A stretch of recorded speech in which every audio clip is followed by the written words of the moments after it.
Journeys Through Spacetime by James Talisman. Chapter 5: Taking a Stand Has Consequences. Royal City of the Critonian Empire.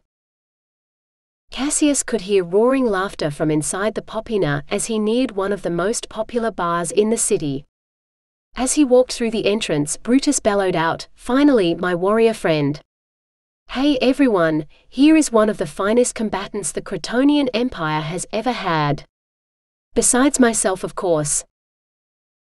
"Thank you for the grand introduction, my mighty friend," said Cassius before signaling the bartender for a large hard cider. Many of the elite guard were in attendance this night to celebrate their victory over the Thespons, and to honor their fellow combatants who had died that day. "You were close to being one of the elite guards to be honored tonight, my friend. Do you still not know why you blacked out?" Thinking back to the battlefield, Cassius remembered the words spoken in his head clearly, "I am sorry, but I must leave you for a while. Please do not forget what you have learned. You will survive this." He was still unsure where they came from or why. "I wish I knew what happened, but it is still kind of a mystery. Thanks again for saving my butt out there," responded Cassius. "Nothing you haven't done for me numerous times," Brutus said before ordering another cider. Taking a large swig from his cider mug, Brutus asked Cassius, "So they have given us the day off from training and some of the men are planning to go to the arena tomorrow to watch the Crocinators battle. I know it is not one of your favorite pastimes these days, but maybe you could make an exception for me this time?" Brutus was indeed correct concerning Cassius' taste for the bloody spectacle that were the Crocinator fights. Not wanting to upset the man who saved his life this day, Cassius agreed to attend the fights at the Grand Arena. The deafening roar of thousands of Critonian citizens could be heard for miles as the anxious crowd awaited the start of the Crocinator battles. Entering the Grand Arena, Cassius and Brutus searched for their fellow soldiers. Maximil waved at his fellow combatants from the third deck.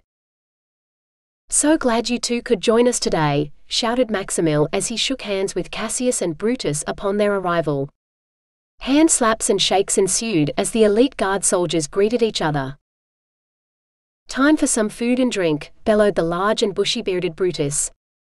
He flagged down one of the many vendors walking through the stands that afternoon.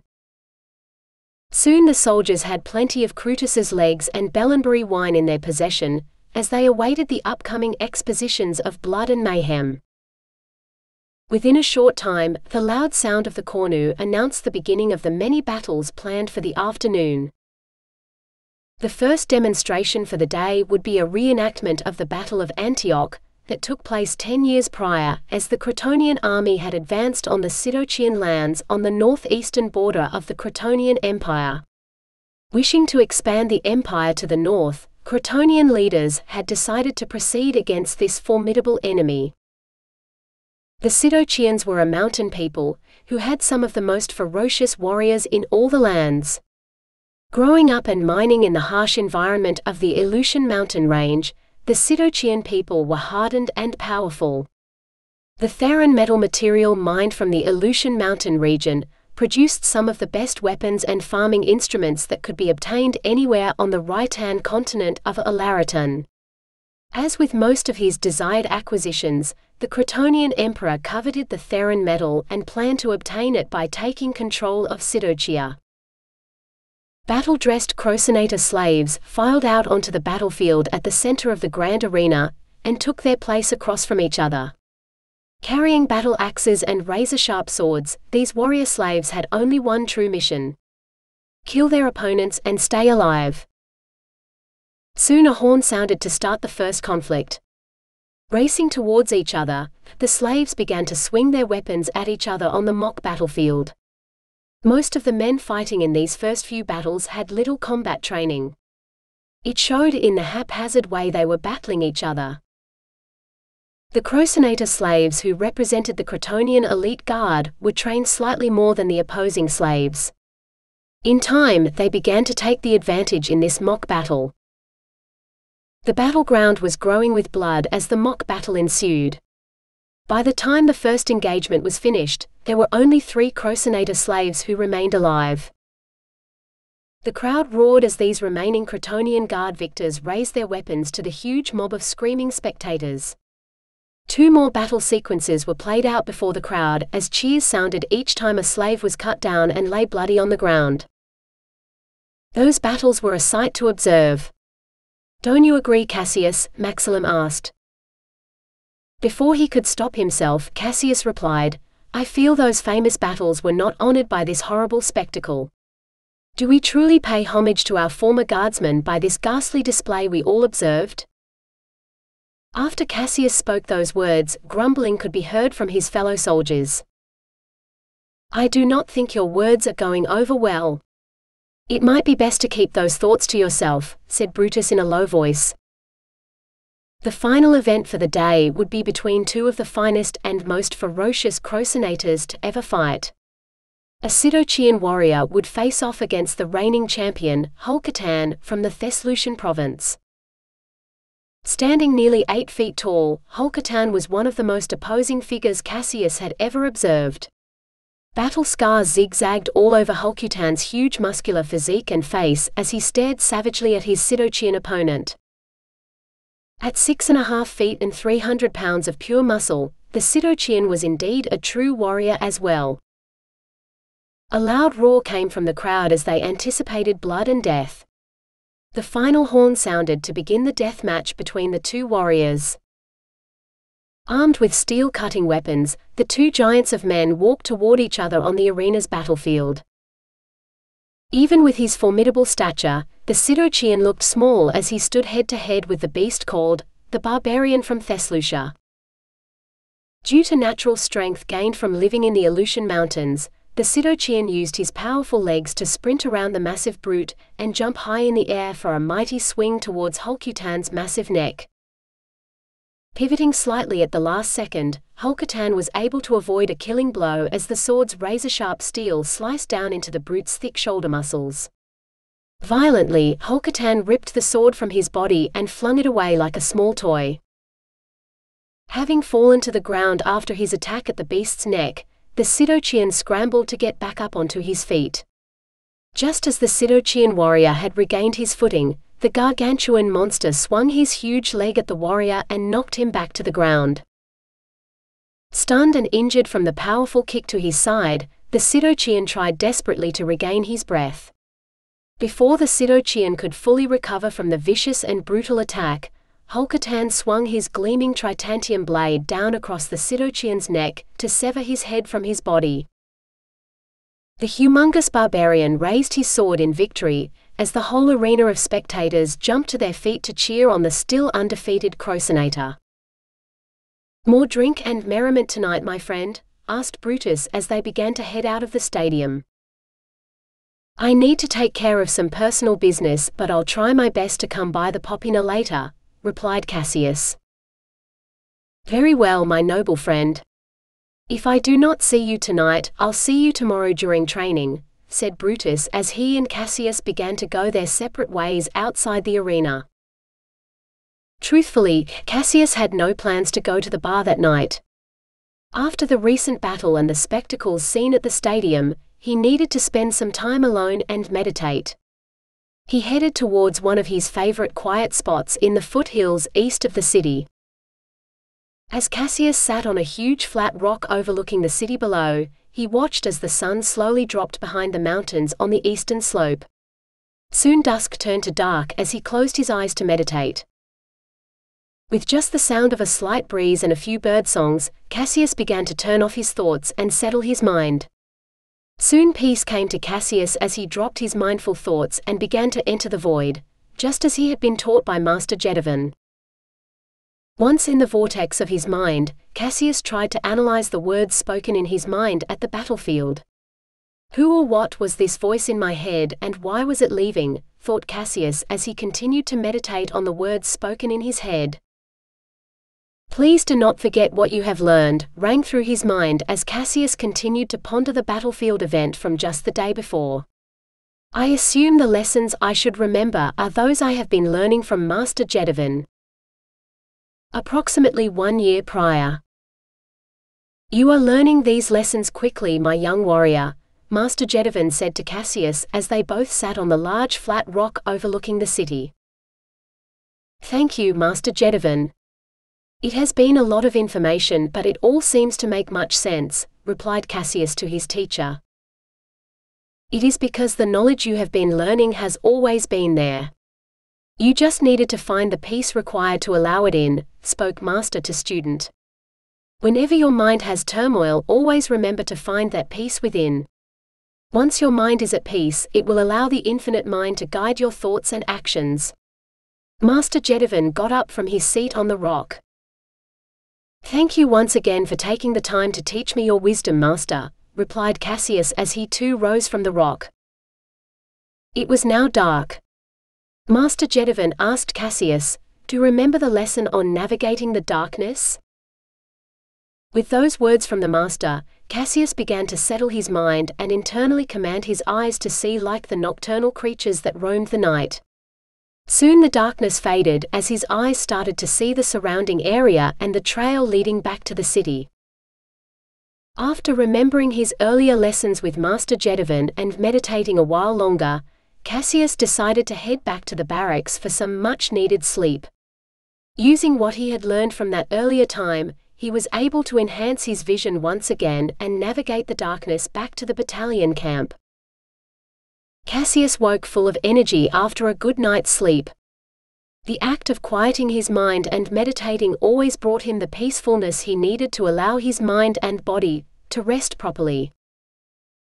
After a hearty breakfast at the battalion mess hall, Cassius and the rest of the elite guard filed out to begin their combat training for that day.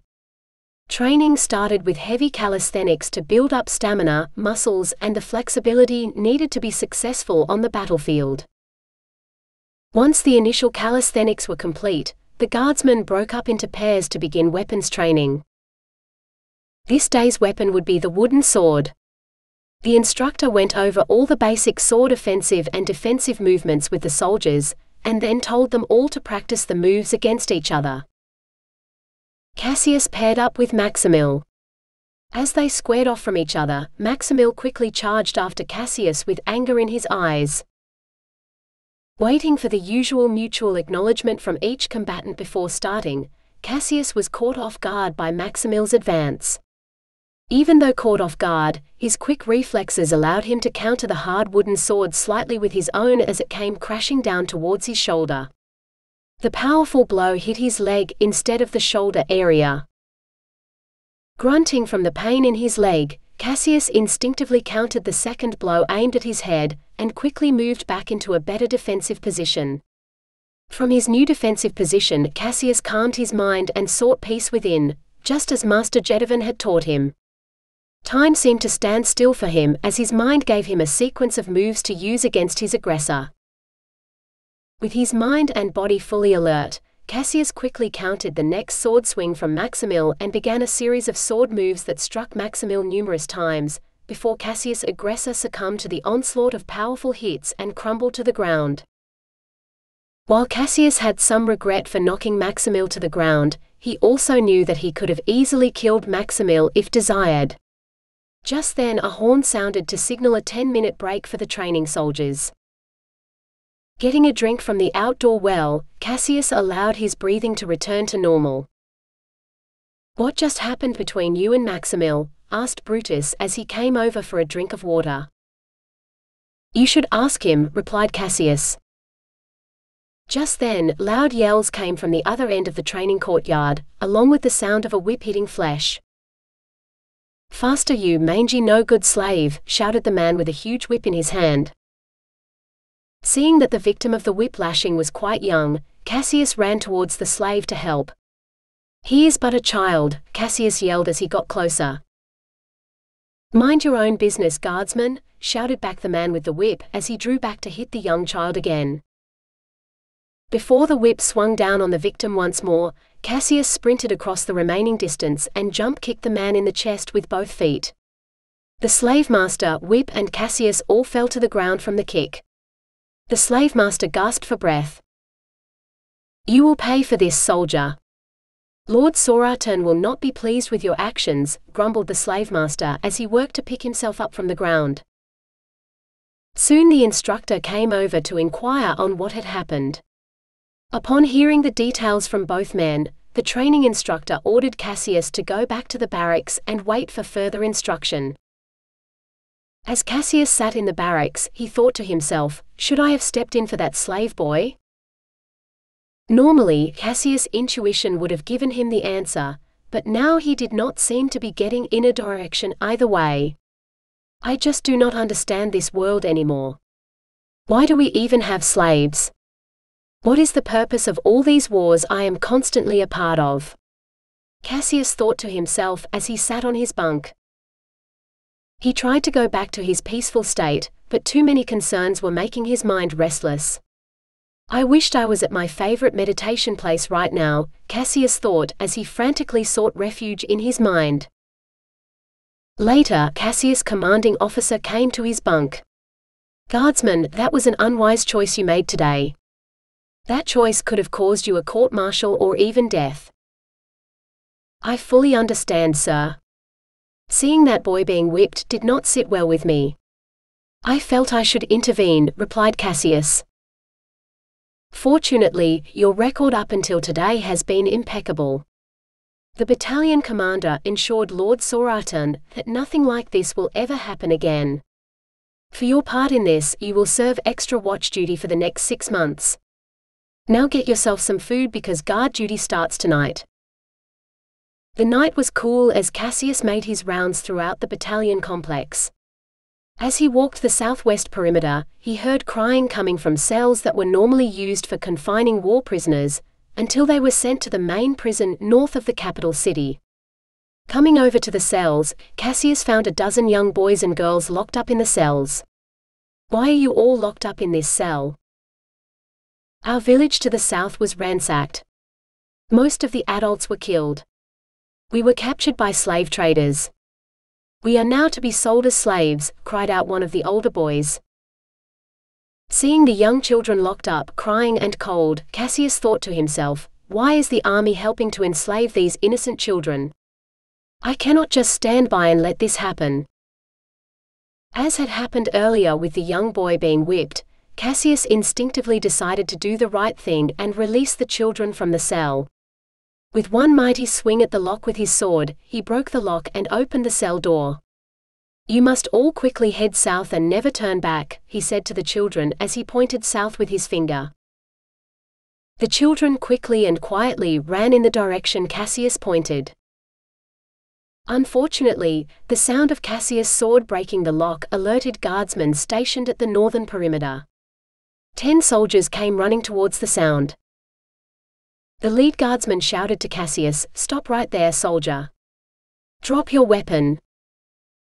Soon, numerous infantry soldiers surrounded Cassius. Due to the previous day's incident combined with this one, Cassius' judgment was swift and brutal. He was sentenced to serve the rest of his life as a crossinator.